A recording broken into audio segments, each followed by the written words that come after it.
Hey guys, I'm IzDaisho and I'm here bringing you some Hearthstone, and today I'm going to be playing some Zoo. I need to win at least one more game with a Warlock, or I think Hunter, to complete a quest, and I'm behind on my quest, so I need to do that. So yeah, I'll do that one, and then I'll play, or I'll win with a Druid, and then we'll probably call it a day. Maybe I'll play a couple more, I don't know. I'll play some Druid Ramp. I haven't really played much of that, but it's a fun deck.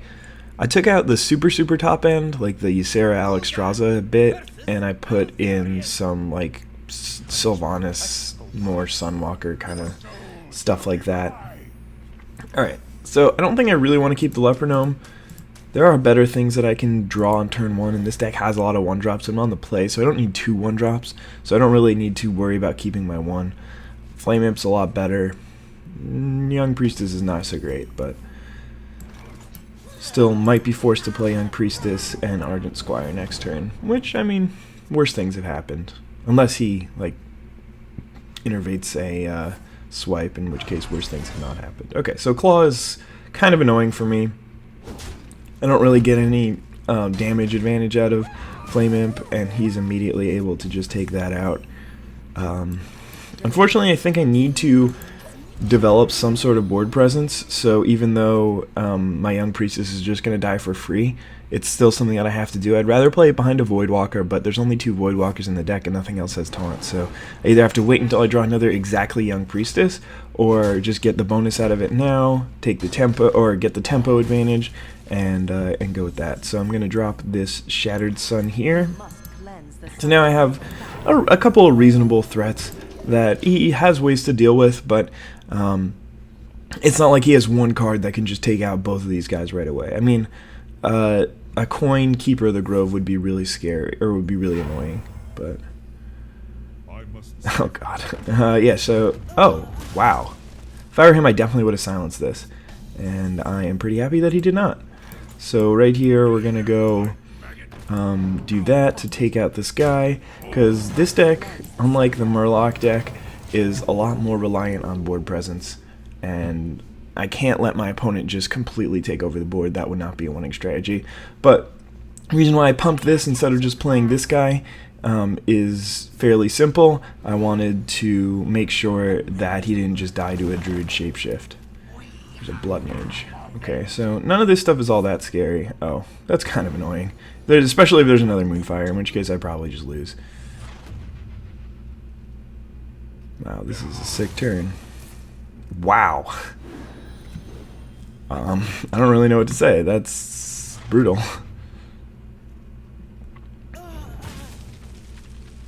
That is brutal. Right, there's a Mortal Coil, so I'm going to lead off my turn with that. I think I'm going to take this guy out. Draw into another Mortal Coil.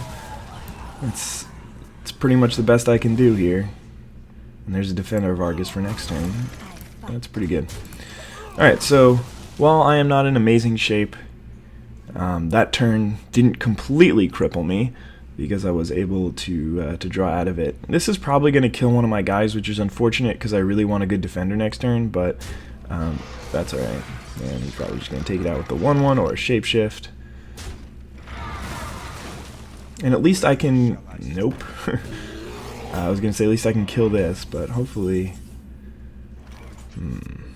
Alright, well, I think that'll suffice for me. I'm going to Soulfire this, draw a card here, Voidwalker, trade there. Alright, so still a little bit behind, but I do have a very powerful hero ability. That being said, it might not work out here. I already used both my Mortal Coils, so he doesn't have to worry about that. He's got another Druid. Ugh, that's brutal. He's drawing some cards that are helpful for him. Alright, that was a good draw for me. I could have considered just ditching the Voidwalker and drawing a card this turn, but I figure it's probably better to do it this way. So right now he has both of his guys on 1 health, so hopefully I'll be able to just trade next turn. And this is why this deck runs Doomguards and Ardent Commanders, so that it can get the advantage in the mid to late game, but against Ancient of Lores, neither of those cards are very good. So that was a really smart play on his part to just trade here so that I can't trade for the 5/5. Harvest Golem, Leper Gnome. Yeah, I haven't really done enough damage to him to the point where I can just try and go for the face, so I have to out-card advantage him, and he gets this card, which is probably just going to be a 4-for-1. So, yeah, I really don't think this is a good matchup, Druid tokens. He also had a very good draw to slow down my tempo in the beginning of the game. I had really powerful tempo, and then on turn 4, he just put, like, what did he do? He put 5 creatures on the board, and killed 2 of mine. So, it's really just a tough situation to beat, but that's alright. Can't win them all. And I can't win this one. Argent Squire, you got it. There's a Flame Imp, not really what I want to draw. And, I mean, while I'm not going to concede here, this game is essentially over. There's not really, I mean, even drawing Doomguard barely does me any good. I can maybe get like 2 kills out of it, but most likely it's not going to be good. It's just a Savage Roar. And the Misery here, that'll be good. Alright, well played. I'm not really upset about that loss. I mean, my opponent had a very good draw. It's not like I made a lot of decisions where I think that they should have gone a different way, and usually those kind of losses I'm not too upset with, even though they are disappointing. To lose, pretty much just ever. I like to win all my games, and whenever I lose, it's disappointing, but on the other hand, there wasn't really much I could do about this game. I think I played it pretty well at the beginning of the game. Set myself up in a position where I think I had a good shot to win, and I think that my opponent made some mistakes, and I think I did a pretty good job of trying to beat them. So it looks like Druid is pretty popular again these days. Maybe I'll actually pull out the old Control Warrior at some point. But Harvest Golem, Harvest Golem seems fine, not good against him. I'd rather get to my 1-drops and get a nice little curve going. There we go. So here, I might just coin out. No, because he's on the play, so he's just going to be able to shapeshift on curve. Alright, yeah, let's just do this. Maybe I can play Defender of Argus before I play the Young Priestess, I don't know. We'll see.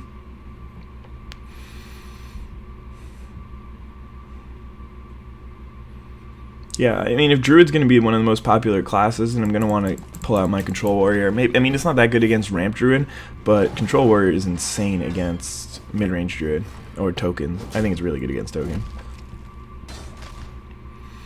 Alright, so, I mean, if... Oh, that's awesome. Well, is it? Do I really want to coin that out here? Maybe I just want to play these 2 things. Yeah, that actually sounds a lot better. Reason being, now my opponent has 2 things that he wants to, 2 things that he wants to hit with Shapeshift. So he could like innervate a swipe, and that would be really bad for me. But if he doesn't, the next turn I can coin Defender of Argus, get a 2 bigger threats on the board, and he hasn't done anything this game. The tempo advantage that I get from playing the Argent Squire in turn 1 is that my opponent has to Shapeshift for the first 2 turns of the game. So right now I have a board presence and he has nothing on board. Doesn't mean that I'm going to win this game, but it is sort of the kind of advantage that you have to take when playing Zoo. And especially when I'm holding stuff like Doomguard and Argent Commander in hand. So when we get to the mid to late game, I still have powerful, hasty threats. So yeah, this game's looking pretty good for me. I've got to say that while it is not by any means locked up or anything like that, it is definitely in my favor right now, regardless of what my opponent's holding in hand. There are cards that he could have in hand to beat me, but just from an outsider's perspective looking at the board, people would say that it is going well for the person who is playing Druid. Or, sorry. Well for the person who's playing Warlock. So I'm going to draw here, even though I could possibly play this as well. But I think it's pretty clear that I want to just drop this guy and hit there. So again, my opponent is playing tokens. It's much, or not much less of a concern, but it's maybe a little bit less of a concern than if you were playing Watcher with obviously Ancient Watchers and Sunfury Protectors and Defenders. I mean, I think the deck probably still runs Defender, but it has less cards overall that are very, very good against me, and more cards that are more aggressive and stuff like that. Okay. So there's an outside chance that I do just play Doomguard next turn. Depends on what he drops here. If he drops... Okay, there's a Wrath. That makes sense. I mean, he doesn't really want to shapeshift to hit that. He takes a lot of damage. And if he has a Wrath, then that's a perfect time to use it.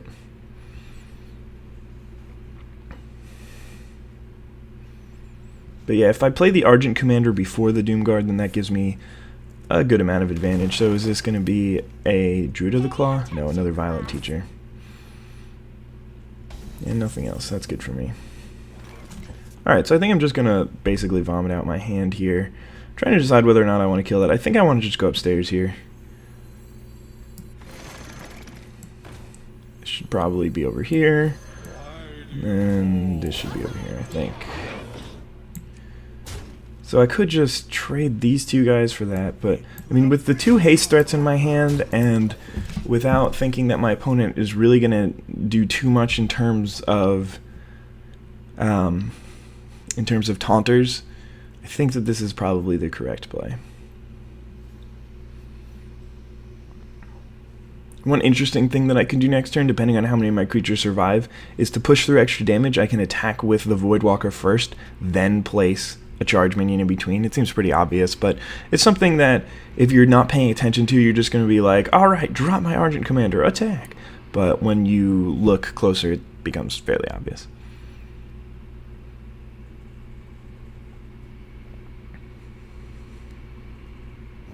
So this is just a tough position for my opponent. There aren't really cards that could help him. He could play Blood Mage Thalnos into Swipe, and that would probably do a good job, obviously.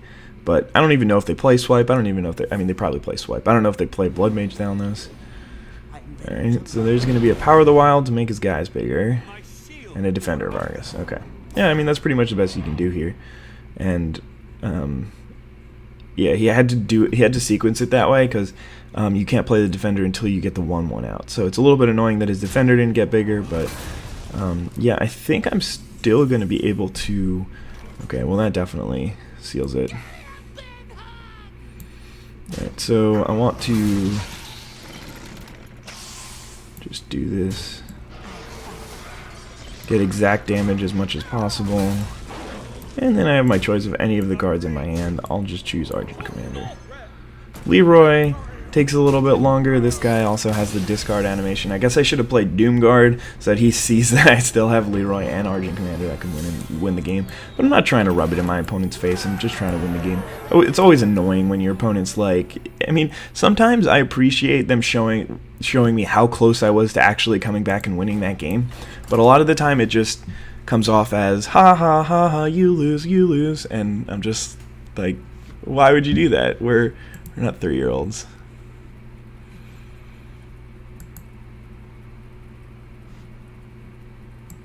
Anyway, still sitting here. Now we're playing some Druid Ramp. Need to win one more of these games.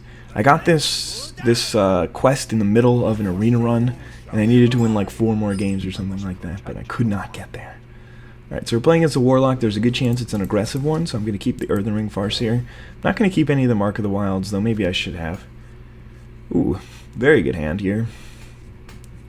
And Black Knight might be okay, it might not be, but I can coin out a Wild Growth here, especially if my opponent plays like a turn 1 Flame Imp, because then I can get full value out of the Earthen Ring by playing it on turn 2, and still get full value out of the coin. If you Wild Growth turn 1 and then you don't have anything to do, or like if you coin out Wild Growth turn 1, you don't have anything to do other than Shapeshift on turn 2 with your 3 crystals, then it's kind of embarrassing a lot of the time and doesn't really accomplish anything. You could have just waited and kept the coin, and then on turn 4 you can play a 5-drop for free, or with an Innervate you could play even a 7-drop.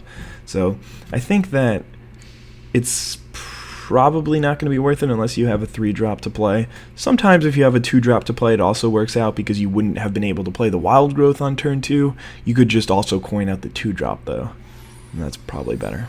So there's a lot of situations where you... Oops.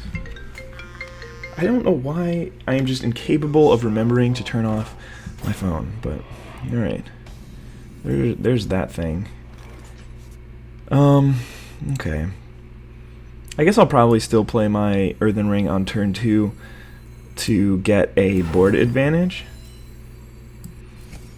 board position rather, but even if it's not healing me up, it's not the end of the world. But yeah, I mean, every time that I record a video this early in the morning, seems. And what's this? An Argent Squire. Okay, so he hasn't done anything yet, but that's alright. I can accept this. Let's heal this guy. And I have a lot of 6 drops. I'm not sure. Probably the best one to play first is Black Knight. Karn might be the most value. Actually, maybe I do play this just in case it does die. Then I still have a board presence, and that's probably advantageous to me. So here comes a Direwolf Alpha.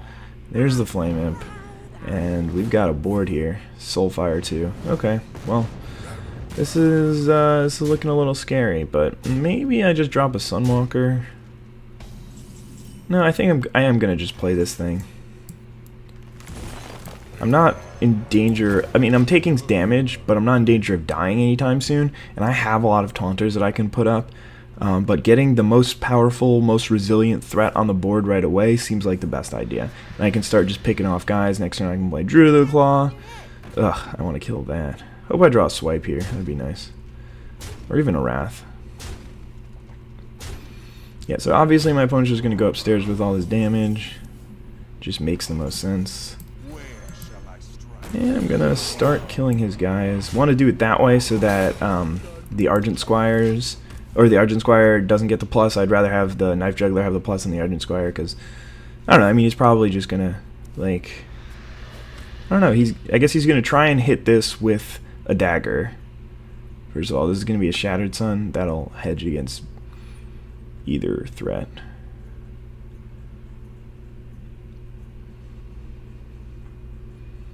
Because then he has 3, 4, 5, 6, so that he could just take out the Druid of the Claw that way. And that's the correct play. Oh, sure. Okay, and he missed the dagger. I'm not really sure why he did it that way. It doesn't matter, it would have been the same, except he would have been left over with a 2/2 instead of losing that creature. Oh, he's just... What? How is that correct? I accept. Alright. So, I have a couple options here. I could play the Sunwalker, but I think it's better to just take out the Knife Juggler this turn. Sunwalker with Knife Juggler on the battlefield is not nearly as good as Sunwalker without Knife Juggler on the battlefield, so I figure take it that way. There are some cards that are really good for me to draw. Ancient of War, even Ancient of Lore to gain some health. Healing Touch is also very good here. Alright, so that's 7, 8 damage going upstairs.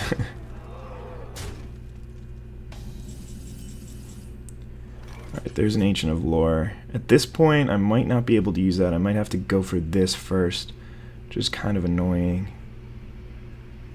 No, maybe not. Let's see. So, I gained 5.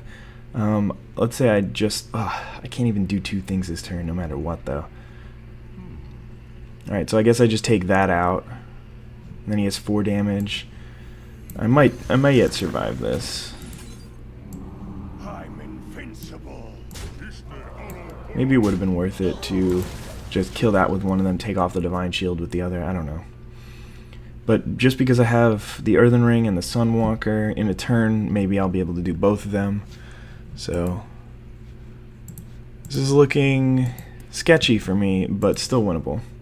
If I draw a Healing Touch, then I think I might actually be a favorite to win it. But I also gave him really tempting hits with the Argent Squire, which is nice.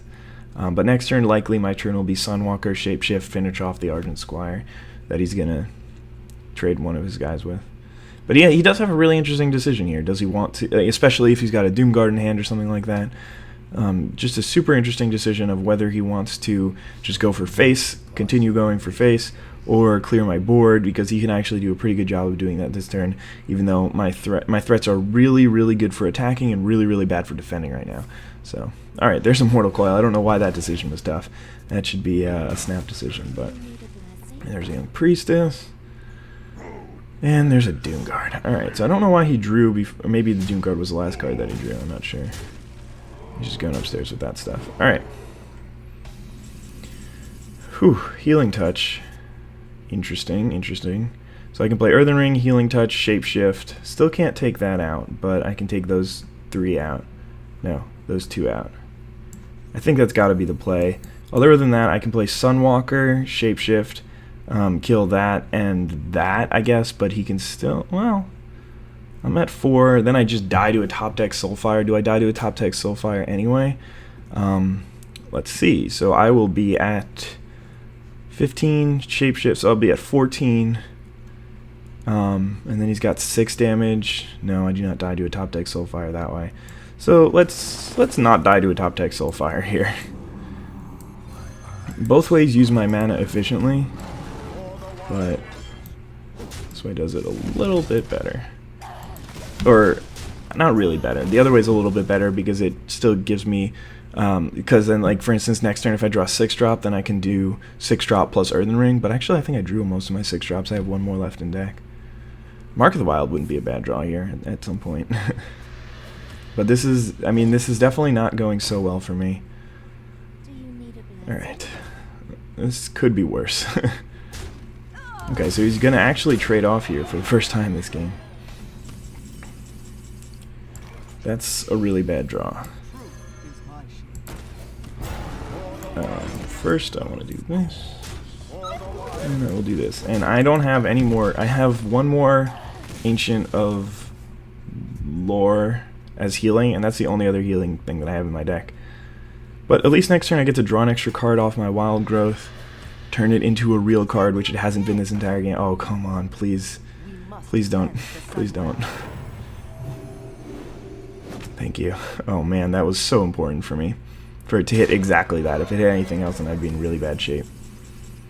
Ragnaros, the Fire Lord. Let's first Wild Growth here. See what we can pick up. Keeper of the Grove. That might actually just be more important to play here. Yeah. Unfortunate, but true. Okay, so we're just going to Shapeshift here, take out this thing, and then just trade our other guys off. It's not worth going to 1 to save my Sunwalker, because being dead to Soulfire is not good. Alright, so that he's only played 1 Doomguard and 1 Argent Commander so far. So we are nowhere near winning this game yet. There's a Voidwalker. That's good for him to, or like good for me that he drew. And there's, there's the dagger. It actually might just be the game there. You draw a Taunter right here, or Wrath. Wrath actually gives me a chance to win.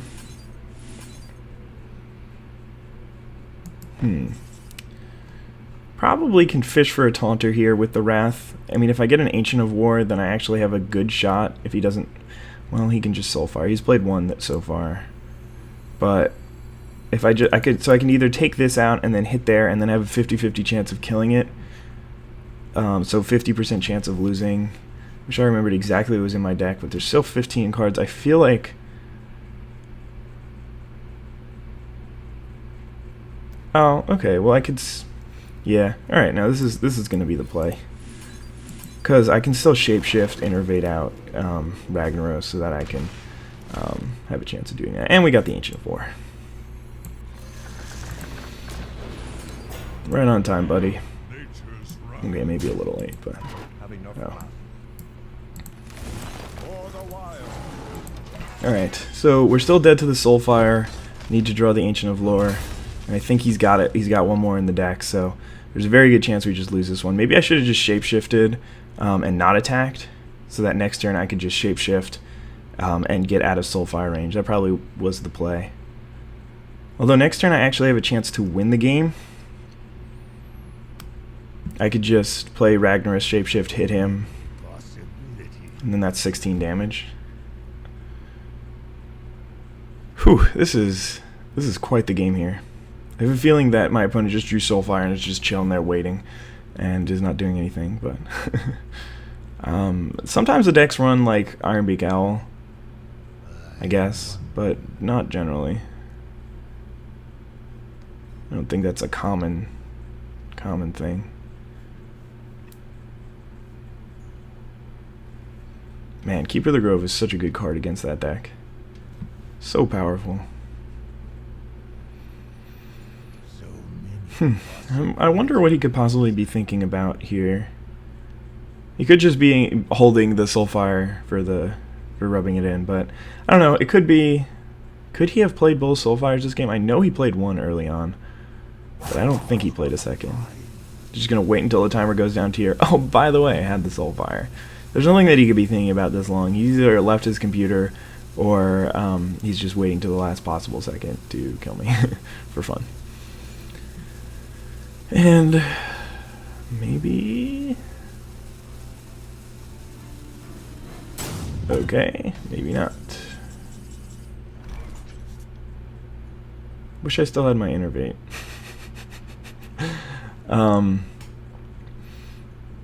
So, yeah. I'm just gonna play Ragnaros and hope to kill him this turn, I think. I trade there and then hit for 5. Yeah, that doesn't kill him. Yeah, I don't think, on the off chance that he's playing Iron Beak Owl, I think that it's higher chance that I just get this 50% chance to win. So I'm really not sure why he didn't do anything last turn, but I accept. I completely accept. And wish to add this glorious victory to my list of victories. I should call my spreadsheet where I calculate my win percentages list of victories. That would be awesome. Anyway, we'll play one more game. I guess I played 3 today, which is usually the limit that I go to, but I think I can go for another one. There were some exciting moments in that last game, and I think that I had a lot of decisions, and I think I made the right ones a lot of the time. I took some early damage not playing the Sunwalker out, but I think the fact that I had it later on in the game provided me with much more of an advantage. He also got really unlucky with that the Knife Juggler hit. If he had hit anything else, that would have been really, really advantageous for him, because I had a 3-1 that would have just died, and I also had the Sunwalker that would have lost his Divine Shield and not been able to trade off. So that was really fortunate for me. Alright, so I don't think you really ever mulligan Innervate. I don't think that Swipe is going to be the exact card that I need to win this game, though. Wow. So that's like a... I don't know, I could do anything. This hand, turn 3 I can play literally any card in the deck. In turn 1 I can play Druid of the Claw. Is that worth it? Probably not. Maybe? He can Hex it. Alright, well, if I was playing extremely seriously, I don't know if this would be the play. Do I go charge mode? I'm going to go bear for him here. So my opponent's not going to be able to do anything for the first like 4 turns of the game until he can get rid of that thing. The unfortunate thing is now I have 0 cards in hand, essentially, because Wild Growth is just a tempo play as well. So the beginning of my game was all tempo, 0 efficiency. Well, there's our first card that we can get value back out of. Just gonna kill it off in case he's got like a rock biter weapon or something like that. And it's not like I'm expecting to win the game off the back of this Druid of the Claw. I'm just hoping that it gets me to the late game into a point where I can start playing bigger threats than my opponent can. But it's not like I expect this card to actually deal 30 damage to my opponent or anything. So I guess a reasonable play last turn would have been Wild Growth, so that I can do 2 things the next turn. Alright, so he coins out a frog. So I ended up losing 1 card of value by doing that, but still, I'm not too upset. Holding on to the Big Game Hunter makes some sense. There's some versions of that deck that play Ragnaros. Some versions don't, but it could be valuable at some point in this game. Another Wild Growth, you say? All right. I don't feel like holding that until the late game would be ultra valuable, but I think what I'm going to do is play this thing out. There's a good chance that I'm going to need it to take out that Unbound Elemental, and the chances that I'm going to be able to hit something are relatively low. They're not impossible, but okay, sure. I mean, if it buys a Lightning Storm out of my opponent's hand, then I'm okay with it. It's obviously not amazing for me, because he now has a 3/5 on board and I have nothing. And I don't really want to play this out. Could faceless that. But his might grow and mine won't. It's a little bit awkward. This is a very awkward hand right now.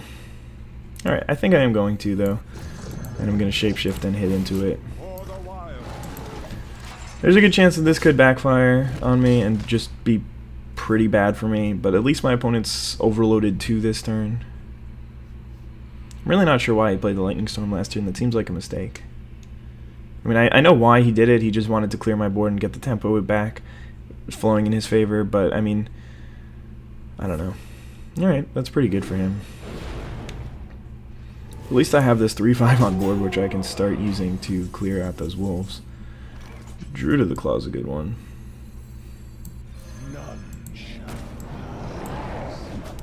I don't think I want to quite take 4 damage here, so I'm just going to go upstairs with this one. Yeah, I mean, holding on to the Black Knight makes sense. That deck plays Taunters. You can almost always get value out of either Feral Spirit or a Totem at least. And then they probably play Defender Vargas most of the time as well. So, yeah, you can usually get some value out of that. So there's a Rockbiter weapon to take out my Unbound Elemental. I mean, if the Rockbiter weapon is dealing 3 damage to him, then I'm usually okay with it. And more Feral Spirit. Alright, so I wonder if he's just going to take out my Black Knight here. No, he's going upstairs. That thing is doing some work here for him. So, right here I'm going to draw a couple of cards, as opposed to just playing a Taunter to save some life. I don't know if that's a mistake, but we'll find out soon enough. For sure. Okay, so, man, that is a 5-6. He's just played a 3-mana spell that dealt with my creatures every turn of the game so far. I wonder how good it... No, actually, I know how good it would be. It would just be absurd. If it was like if there was a 2-mana 3/4 overload 3, so that the next turn you just couldn't do anything, that card would be insane, especially with the coin. It's kind of like Dust Devil-esque, except instead of being super unvaluable and aggressive, it would be super powerful.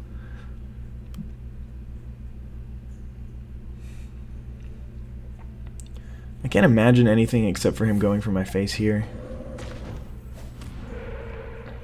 Man, that Unbound Elemental is just getting massive here. So next turn I'm probably just going to play Druid of the Claw in charge mode, and then just send 2 big guys at that. Maybe not. That sounds really bad. I'm going to put it that way. So I do have to worry about burst damage from that deck. He did play a thing out already, but I don't know. There's Healing Touch. It's a good one. Alright.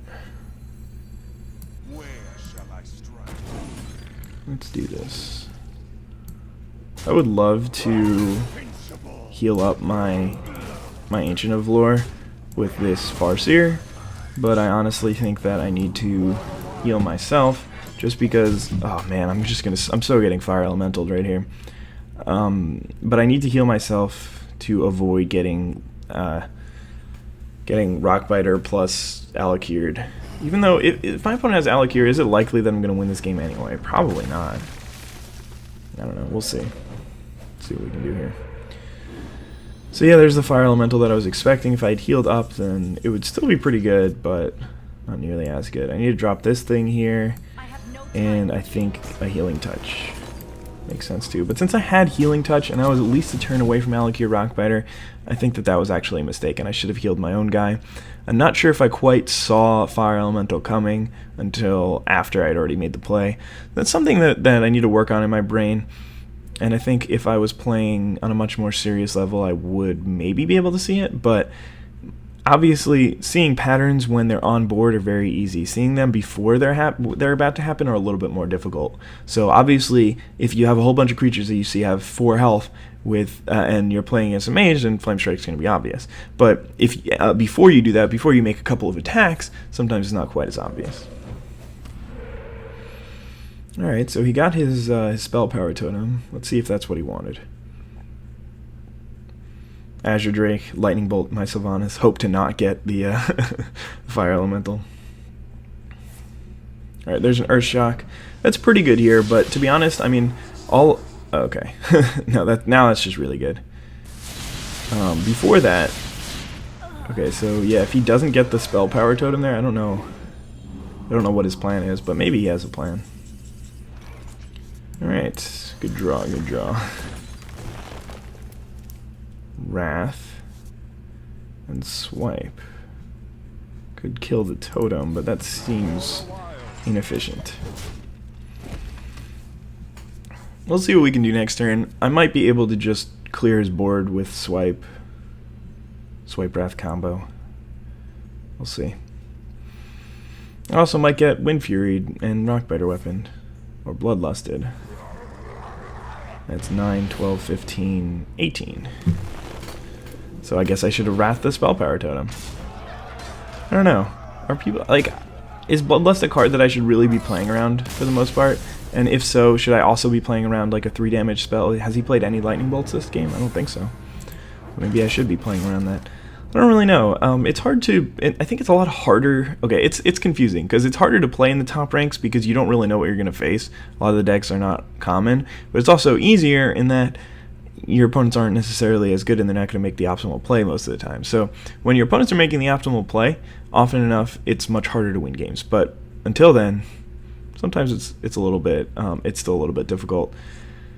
Because unexpected draws are one of the best things in Hearthstone. I mean, I made that a clear point in my my Tips to Legend video, was that staying ahead of the metagame and trying to include things that are not just net decks but also some innovations are really important, because when you're playing against the top players, they're going to expect specific cards from your deck, and if you pull out a Bloodlust and win out of nowhere, then that's going to be really efficient. You'd think that one time in a video is enough for my alarm to go off, but I set 2 alarms that I always wake up. But anyway, yeah, okay, so I set 2 alarms, one at like 9:10, one at 9:30, and today I woke up at 8 o'clock in the morning, so what does that tell you?